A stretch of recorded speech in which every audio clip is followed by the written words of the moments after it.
From the nation's capital in Washington, D.C., Cole on Congress. The program discussing national issues that affect Oklahoma.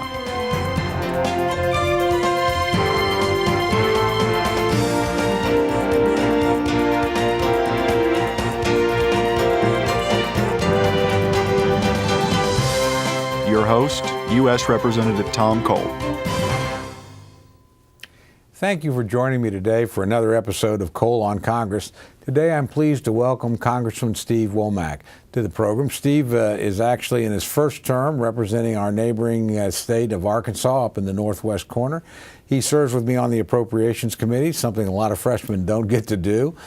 He works on the subcommittees on financial services, transportation and HUD, and energy and water. And Steve recently retired from the military after 30 years of service in the Army National Guard.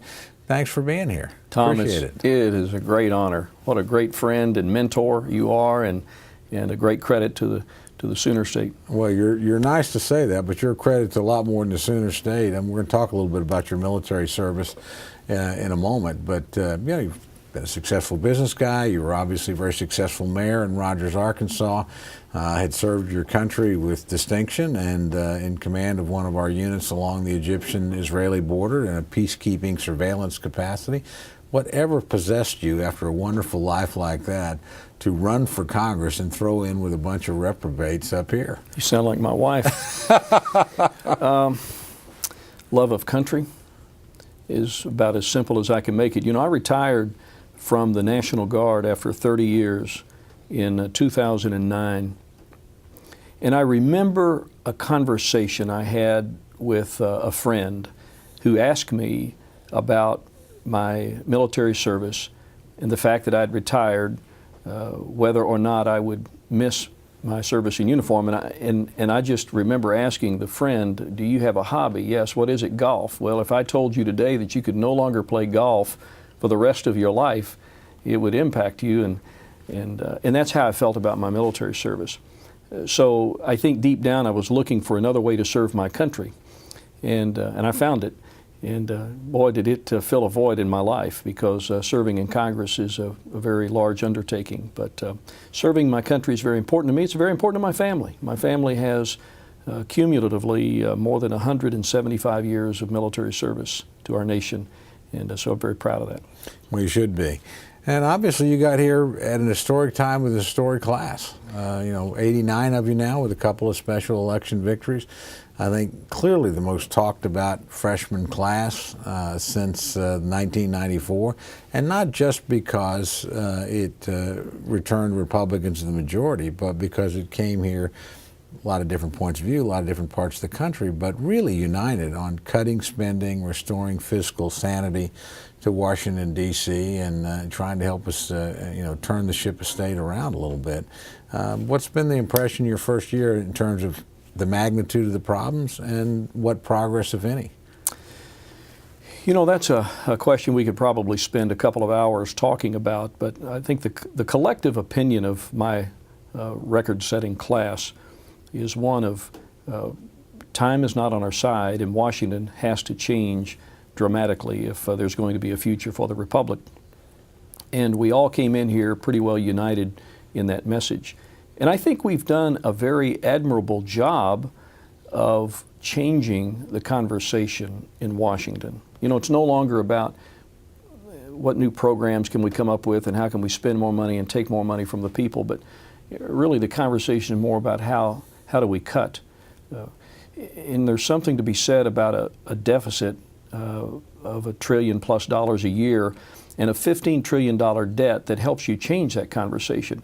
So I think we're basically a reflection of what the people back at home are beginning to say and have been saying for now some time. And it's our job to come up here and make a difference. And I think, Tom, for the most part, we have. I know leadership has paid a lot of attention to this freshman class. I don't know how previous freshman classes have been in terms of their relationship with leadership, but I do know this, that leadership spends an enormous amount of time with our class. We meet weekly with the speaker. We meet regularly with the majority leader. As you know, I'm on the whip team, so I have weekly whip meetings, and so we're plugged in. And So I think we're making a heck of a difference in our country, and we'd like to see a few more come aboard in 2012. Well, hopefully that'll happen. But tell me, when you got here, you ended up on what is one of the plum assignments in Congress, the Appropriations Committee. And, that usually you have to serve here several terms. I didn't reach the Appropriations Committee until my 4th term. It took a long time. You got here, and to your credit, got there right away, which actually says a lot about leadership in the steering committee, the kind of confidence they had in you, and honestly what your classmates had to say too, because as you know, we had 3 freshmen sitting on the steering committee, and they had a little bit to say. So tell me, how did you end up on approach? Was that something you sought, or? I'll never forget my first meeting with John Boehner. I had come up, I was the nominee. I had not gone through the general election yet, but all the polls indicated that it looked very good for us. So I came up early in the year and had to sit down with the person I thought would be the Speaker of the House. And he asked me about committee assignments, and I just said, Mr. Speaker-to-be, it's going to be a large class. All the signs indicate that this is going to be a potential wave election, proved to be true. And I told him that I thought that the numbers indicated that there would be some seats on some of the more select committees, be it financial services or energy and commerce or ways and means or approach, that some of the freshmen might have a shot at it. And I wanted to let him know that early on I was going to make a play for one of those assignments. And of course he gave me the typical Boehner reaction, that's not going to happen. But I had a very brief but nice, intimate discussion with Hal Rogers later in the year, who became, as you know, the chairman of the Appropriations Committee. And I told him in my little elevator speech at the time that I thought, the credentials he was looking for. I'd been a mayor for 12 years, and I had been able to balance the needs and the wants of my department heads and the bureaucracy of the city that I presided over against its ability to resource those needs, and that's what appropriators do. 30 years of military experience at strategic levels. And then I happened to be the mayor of Rogers, Arkansas, which impressed Hal since his last name is Rogers. We had a really, really good meeting.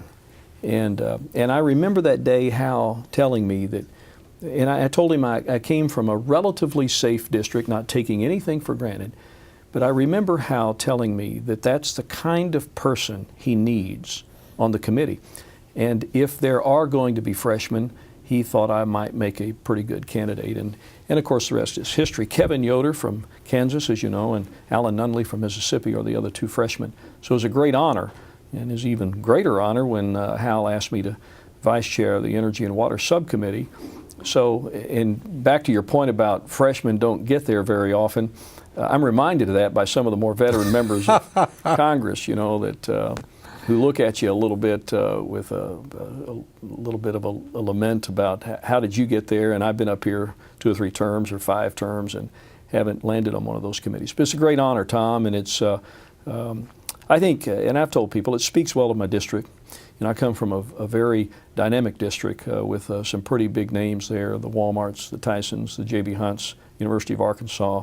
So I think it's more of a reflection on what I represent and where I represent more than who I am. Well, I think it also does represent a recognition you can make tough decisions, because this is a time where appropriators have to actually cut things. And, we forget in the 95, 96 Republican Revolutionary era, they never actually cut discretionary spending. They slowed down the rate of increase, and then the economy took off and we had a deluge of revenue. And frankly, we sort of lost our way fiscally. We could have made more progress on the debt and reducing the deficit in the late 90s than we actually did. And in retrospect, I think a lot of people wish we had. But Tom, now, we only asked you guys to make tough decisions now. Well, yeah, and you bring up an interesting point, because that's one question that a lot of my constituents have of me, and I'm sure they do of you in your district, is how can we be certain that if we give the Republicans the majority, and we got it in the House, but assuming we were to receive the majority in the Senate or even capture the White House, how can we believe that things will be different? And that is a great challenge for us. And my response to them is, time is not on our side, and our country is in trouble, and it requires that we make those tough decisions. And so I'm very confident that the 87, now 89 new freshmen will help lead that charge in the future. Well, you're on some pretty important, to say the least, subcommittees in transportation and HUD and energy and water and financial services. Walk through, what do you think the major decisions are that each one of those subcommittees is grappling with? Well, now, as our viewers won't necessarily know, but we're in the very final days of wrapping up the appropriations in all those areas. Still a state of flux there, obviously, as we're in negotiation with the Senate. But if you're looking at them broadly, what are the things that you're pleased with that you've been able to accomplish, and what are the things that maybe we need to refocus on and do a better job on moving forward? Well, it's a great question, and again, we could talk a long time about it, but I think in general, at the 30,000-foot level, it is about how do we continue to build, and how do we build an economy or retool an economy based on the outlays that we fund that provide for the pursuit of the American dream, the growth in the economy, the broadening of the tax base, so that we can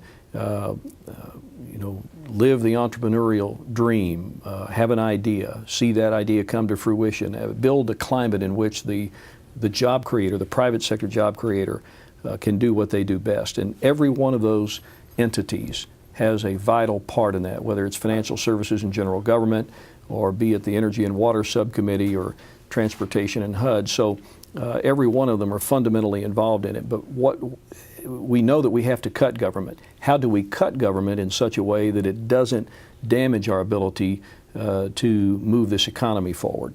So that's at the very strategic level. I think that's the most important thing we have to do. And of course, there's a lot of pressure from the other side on revenues, and eventually we'll get to the reformation of the tax code and trying to make that simpler and fairer and reduce the onerous burdens created by this very complicated tax code of ours. So we have all of that to work out, and I think that's our greatest challenge. How do we cut in such a way that does not damage our ability to grow and develop this economy? Well, you've not only been in the cutting business, but you've been in the legislating business as well. And tell our listeners and our viewers a little bit about your Marketplace Equity Act and what you're trying to accomplish there. I think it's important for people to understand the context and the point of view that I bring to the table. As a mayor for 12 years in a very dynamic part of the state of Arkansas, very, very conservative district. But throughout my life, the basis of our retail community has been that local business, that local retailer, the person who is fully invested in the community, loans at the bank to pay for showrooms and floor space and buildings, and a lot of their investments go to support K-12 education. And then on the services and the goods that they sell, they collect and remit back to the state a sales tax that pays for government services at the state, county, and city levels. And I recognize how important that tax base is, not only to my community, but to the county, to the state. And then I see, as time has marched on, how e-commerce has changed the paradigm of how the discriminate shopper shops. And what I see happening is I see the local retailer becoming nothing more than a showroom for the remote seller who's typically out of state and doesn't really have much of an investment or an appreciation for what goes on down at the local community. And what a lot of people don't understand is that when the local retailer makes a sale, he collects and remits the tax. But when the remote seller makes a sale, if they don't have a connection to the state, there's no requirement for them to collect the sales tax that is due. That is on the purchaser. And a lot of people who buy over the internet don't understand that. They just think that they don't owe that tax, or that tax is not due and payable, but it is. If there's a tax collected at the local level, then that tax is also due and payable by the purchaser through their state. The only remedy for this playing field that seems to be terribly unlevel is for Congress to intervene. Because of the Constitution, only Congress can give the states the right to compel these remote sellers to collect and remit those taxes. So it's not a tax increase, it's not a new tax, it's not an internet tax, it's just simply a way that we can give the states the rights to compel these remote sellers to collect and remit the taxes that are due on purchases. And at the end of the day, Tom, let the difference in the business models in a free market economy determine how the discerning shopper actually shops. Let's don't make the situation more difficult for the local retailer by Congress not involving itself in the decisions whether the remote seller collects and remit those taxes. That is an unfair advantage for the remote seller, and all my bill does is try to repair that. Let me ask you a couple questions. And I don't know if this is in your bill or not, but I know there's been continuing debates about this piece of legislation because Republicans in particular generally don't like taxes. Sure. On the other hand, this is a matter of equity. It's a tax that any other seller that happens to be there is paying, so why would somebody that doesn't live there not get to pay it? But the two more substantive objections I tend to hear are, number one, is this going to hurt really small businesses that are trying to get online and begin to develop that? I mean, do you tax them from the beginning, or do you give them some sort of flexibility? Is it going to be unduly burdensome, particularly for a small retailer to that does at least a portion of business over online to comply with?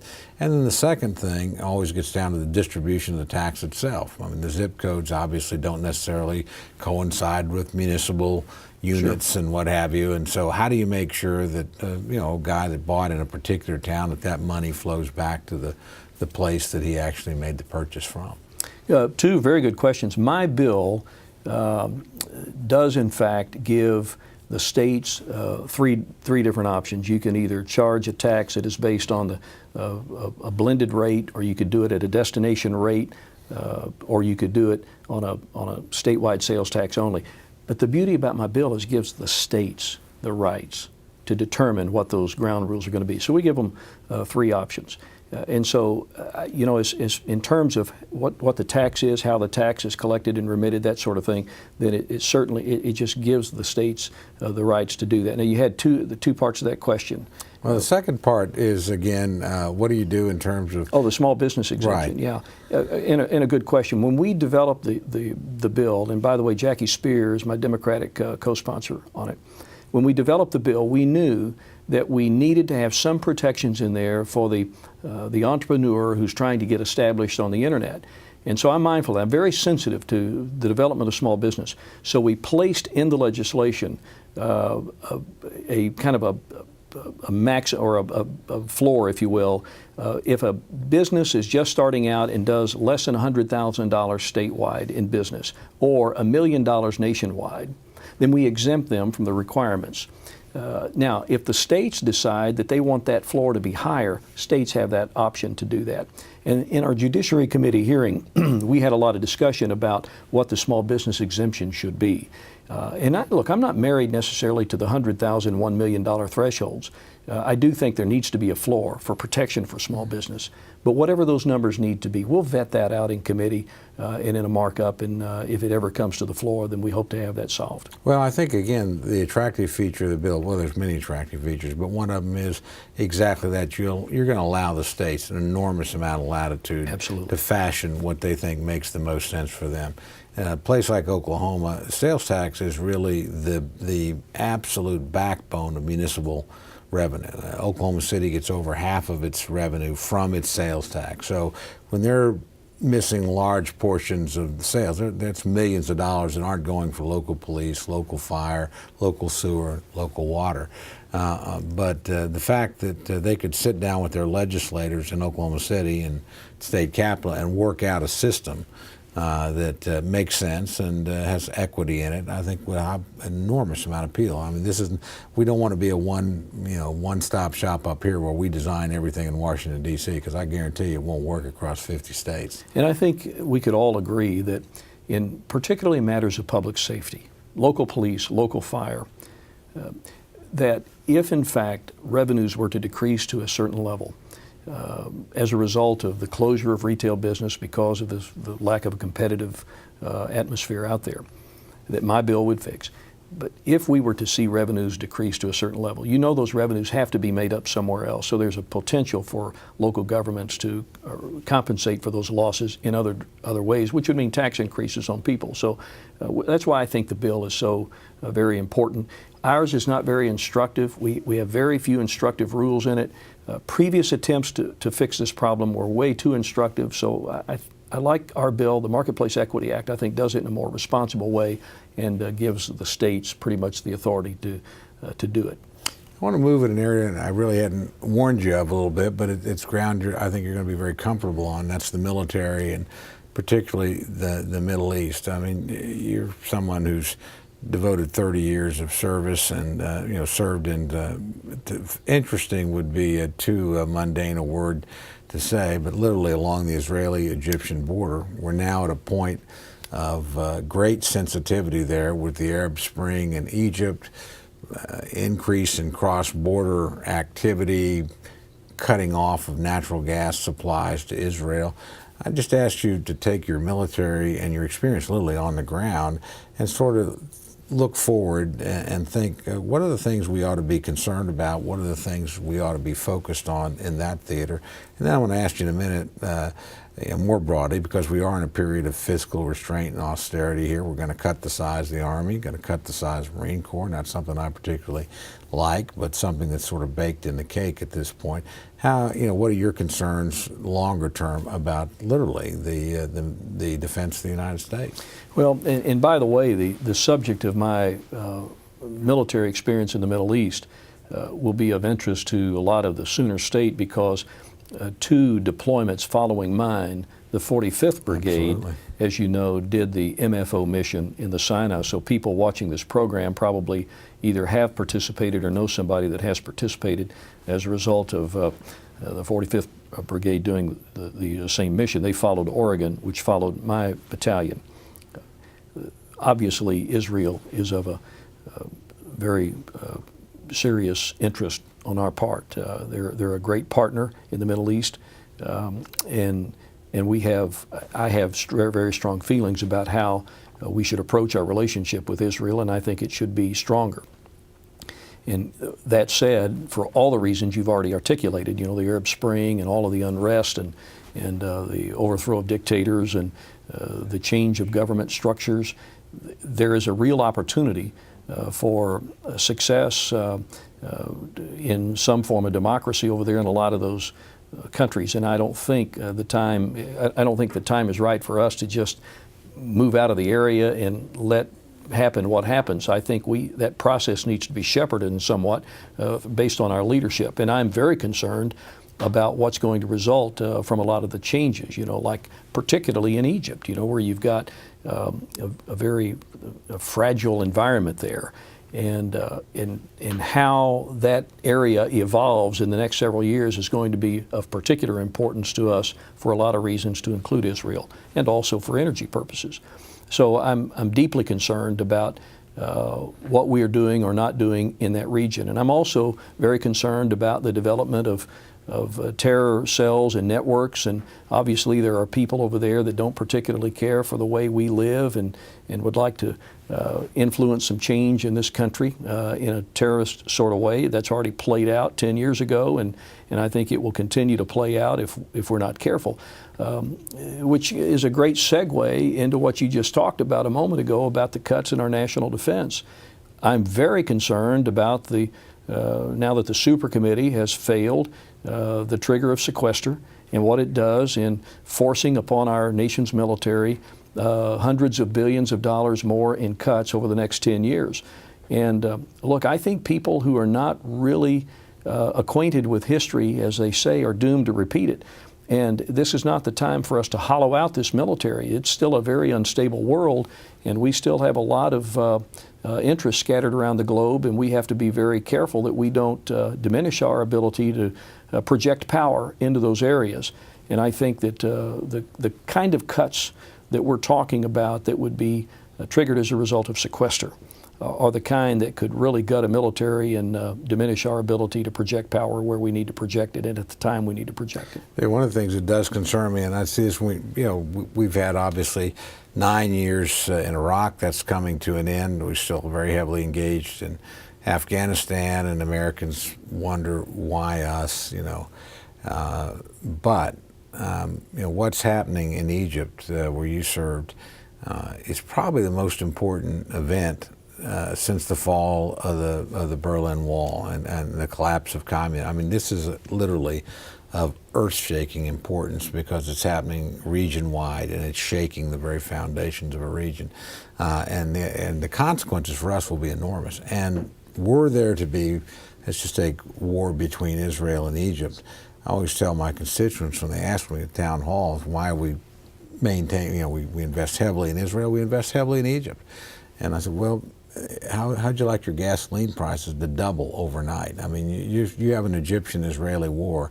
The first oil embargo was precipitated by that, and what would happen to our economy, our energy independence would be astronomically challenging. We have an enormous stake here. I mean, that relatively small band of Americans along the border and ensuring peace has done for this country, I think, is really not sufficiently recognized here. It's been a deployment that's not only brought security to those countries, but it's brought a measure of security and stability to the international market for our country. Well, it is, and I think that's also a nice segue into the current discussions going on right now about Keystone Pipeline and about helping us wean our dependence on other foreign sources of oil and how important that is to our overall economy and job creation. So, and I get some pushback from people from time to time, think we invest way too much overseas and what is that getting for us? But you're right. I've traveled abroad, and I did so last summer, and I saw what gas prices are in other countries. And look, we've got a pretty good deal right now. We'd like for it to get a little bit cheaper, and there are ways to fundamentally do that. But I don't think that cutting and running out of the Middle East and reducing our footprint over there would do anything but create a very unstable energy sector for this country. Well, you were, as you mentioned, and I mentioned at the top of the show, you were successful as a mayor, and got a couple minutes left here. I'm very interested in what the perspectives that you got in local government, allow you to do here that might be different. I mean, what are the things you learned there that you think are valuable here, and the things, frankly, here that people ought to think about when we're passing laws and regulating local activities? Well, only really a couple of differences. One is there's a lot more zeros at the end of the numbers when we're talking about the federal budget. The other thing is it's not quite as partisan at the local level, because the issues are not terribly partisan. The issues are more about the quality of life of a community. But the context, I know we're running out of time, is very similar. When I ran for office in '98, the city didn't have a balanced budget.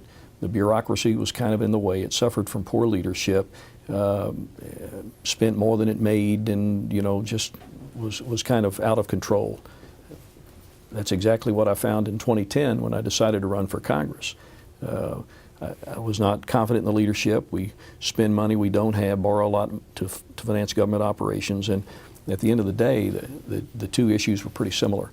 And I think it goes back to this. I believe that the private sector is the way forward. I think what government should do is create the climate on which the job creator and the private sector can do what they do best, and then get government out of the way. We overregulate, we overtax, government is too much involved in our everyday decisions, and I think we have to fix that. Well, I think it's those kind of values, that kind of perspective, that sort of real-world experience as a business person, as a local official, and obviously as a member of our military deployed on an important mission, makes you such a valuable member. I think you have really delighted people up here with what you bring to the table, and I'll be the first guy to tell you, please run again. Well, thank you, Tom. It's an honor to serve. I'm in a very steep learning curve, but with guys like you helping mentor me along the way, things will be just fine. I don't think you're on anybody's learning curve. I think you're way ahead of the curve. But thanks again for being here. My pleasure. Thank you.